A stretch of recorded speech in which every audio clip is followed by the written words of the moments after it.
Good afternoon, everyone. Welcome to Worthwhile Studies. तो आज है 10th of January 2025. तो चलिए अपने करंट अफेयर शुरू करते हैं.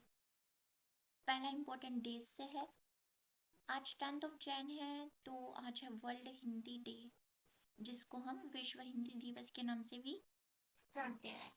1975 में इंदिरा गांधी जी ने ये इनोग्रेट किया था, पहला वर्ल्ड हिंदी कॉन्फ्रेंस नागपुर में. ध्यान रखना. आगे चलते हैं. अगली न्यूज़ स्पोर्ट्स से है. न्यूजीलैंड के जो बैटर हैं मार्टिन गुप्टिल, तो उन्होंने अनाउंस कर दिया है अपना रिटायरमेंट फ्रॉम इंटरनेशनल क्रिकेट से, पर वो T20 लीग्स में खेलेंगे अभी भी. आगे चलते हैं. जो रिपब्लिक डे का सेलिब्रेशन होने वाला है, तो उसमें प्रबोवो सुबियांतो जी हमारे चीफ गेस्ट हैं 2025 के रिपब्लिक डे के लिए. ये है प्रेसिडेंट ऑफ इंडोनेशिया. हमने ना कल न्यूज़ पढ़ी थी एक कि इंडोनेशिया ब्रिक्स का नया मेंबर बना है. तो याद रखना कि इंडिया ने हमेशा इंडोनेशिया को बैक्ड किया है. मतलब इंडोनेशिया के ब्रिक्स में मेंबर बनने के लिए भी इंडिया ने इंडोनेशिया का सपोर्ट किया है. आगे चलते हैं. इंडिया ने वेलकम किया है इसका फर्स्ट जनरेशन बीटा बेबी. अब ये जनरेशन बीटा बेबी है क्या? ये जो जनरेशन बीटा टर्म है ना, ये ऑस्ट्रेलियन फ्यूचरिस्ट हैं एक, मार्क मैक्ट्रिंडल. तो इनके द्वारा ये दिया गया है. तो अब ये है क्या, ये जनरेशन बीटा वगैरह हम सुनते हैं, जैसे जनरेशन इससे पहले जनरेशन अल्फा थी. एक्चुअली ये जो जनरेशन बीटा है ना, ये अभी से 2025 से शुरू हुई है. जो इसमें बच्चे पैदा हुए हैं 2025 से 2039 के बीच में जो बच्चे पैदा होंगे, तो उनको हम जनरेशन बीटा का कहेंगे.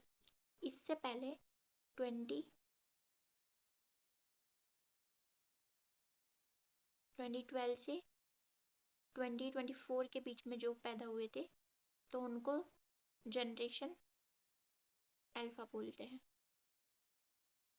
अल्फा.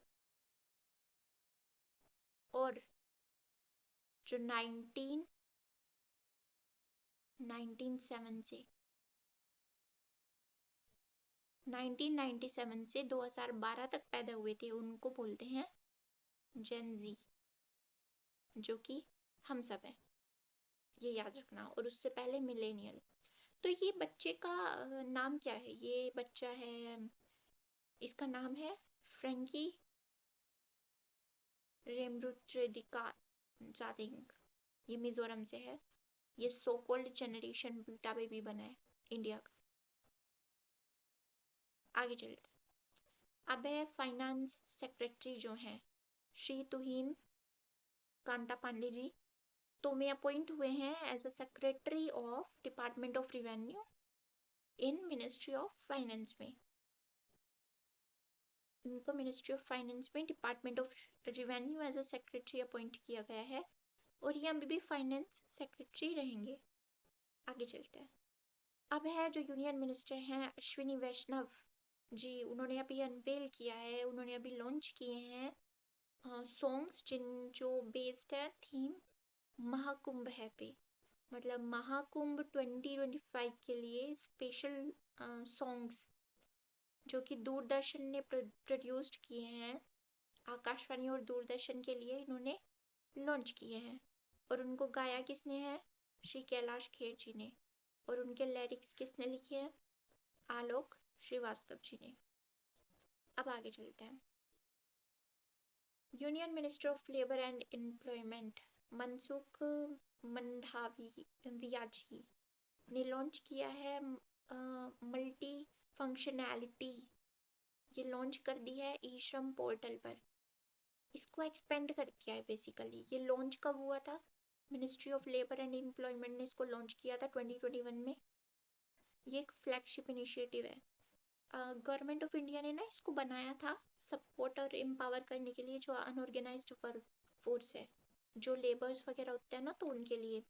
ये बनाया किस लिए गया था, ताकि उनको एक्सेस मिल सके जो गवर्नमेंट के द्वारा स्कीम्स वगैरह निकाली जाती हैं, तो उससे उनको इजीली एक्सेस मिल सके।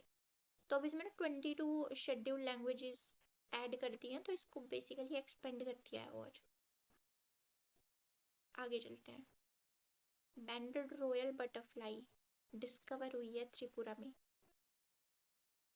ये एक ना माइलस्टोन है बहुत बड़ा बायोडाइवर्सिटी में, त्रिपुरा ने जो अचीव किया है। ये एक बैंडेड रॉयल बटरफ्लाई है, रचना जलिंद्रा इंद्रा, एक रेयर स्पीसीज है जो कि सिपाही जाला वाइल्ड लाइफ सेंचुरी में पाई गई है। और ये कौन कौन से हैबिटेट में मिलती है? फॉरेस्ट में मिलती है, western Ghats, north east India के, श्रीलंका के, म्यांमार के, थाईलैंड के एंड मलेशिया के। ये ब्लू बटरफ्लाई की स्पीसीज है जो साउथ और साउथ ईस्ट एशिया में मिलती है। आगे चलते हैं। 10 years of Ujala scheme. Ujala scheme ने अपने 10 साल पूरे कर लिए हैं। ये लॉन्च हुई थी 2015 में, जनवरी 2015 में, एलईडी बल्ब्स को का यूज लाने के लिए, कि कार्बन जो वैसे नॉर्मल बल्ब्स होते हैं ना, तो उनसे कार्बन एमिशन बहुत होता है, तो एलईडी बल्ब्स थोड़े इको फ्रेंडली होते हैं। जैसे ये इसमें देखो, ये उजाला स्कीम से पहले क्या था कि एलईडी बल्ब की 450 से 500 के बीच में कॉस्ट होती थी, और अब इसकी 70 रुपीज़ है इन 2024। तो इससे इसको बहुत फ़ायदा हुआ है। ये एक जॉइंट प्रोजेक्ट था between union ministry of powers energy efficiency services limited और डिस्कॉम के बीच में। तो इसके 10 साल पूरे हो गए हैं। आगे चलते हैं। अब है टाइडल टेल। एस्ट्रोनॉमर्स ने इंडिया के डिस्कवर किया है ये टाइडल टेल। टाइडल टेल होती है, ये ना एसोसिएट है गैलेक्सी NGC 3785 से। बेसिकली ये एक गैलेक्सी है,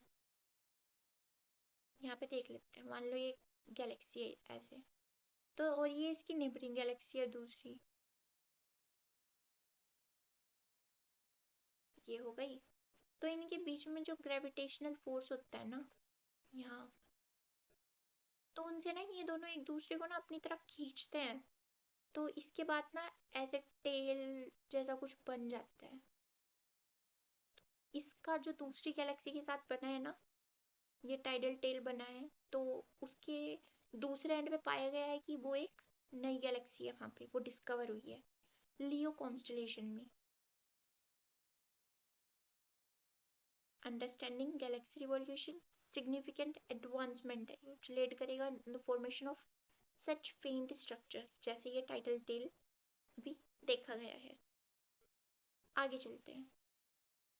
हवलदार बलदेव सिंह जी का भी निधन हो चुका है। इन्होंने 4 बार पाकिस्तान के अगेंस्ट जो वॉर हुए थे उनमें इन्होंने हिस्सा लिया था। तो इनका भी इनके होम टाउन में नौशेरा में, जम्मू कश्मीर के राजौरी डिस्ट्रिक्ट में निधन हो गया है। आगे चलते हैं। जो मेजर वेटिकन ऑफिस है उसको लीड करने के लिए सिस्टर सिमोना ब्राम्बिला जी का नाम सामने आया है। ये पहली महिला बनेंगी, पहली वुमेन है ये जो इस वेटिकन ऑफिस को लीड करेंगी।